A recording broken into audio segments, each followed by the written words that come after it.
పుట్టిన వారమై ఏంటంటే క్రీస్తు యేసునందు సృష్టించబడ్డాం. అది మనం లోకానుసారంగా సృష్టించబడిన వారము అయితే మంచి పనులు మనం చేయలేం.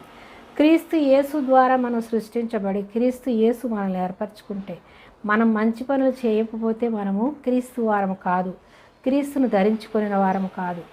అందుకే అంటాడు పేతురు గారు, ఏమంటారు పేతురు రాసిన పత్రికలో, నువ్వు సత్ప్రవర్తన కలిగి నడుచుకో, నువ్వు మంచి పనులు చేయగలిగి కూడా నువ్వు నీ సహోదరునికి నువ్వు వెనుక తిరక్కు, నువ్వు సహాయం చేయగలిగితే చెయ్యి అంటున్నాడు. అంటే సహాయం చేయలేకపోతే చెయ్యమని కాదు, నీకే లేనప్పుడు నువ్వు ఎలా ఇస్తావు? దేవునికి తెలుసు.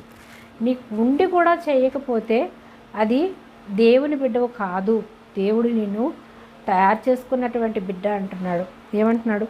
నువ్వు చేతి పని అంటున్నాడు. అంటే ఆయన చేతి పనివారం మనం, ఆయన చేతుల్లో స్వహస్తాల్లో మనల్ని నిర్మించు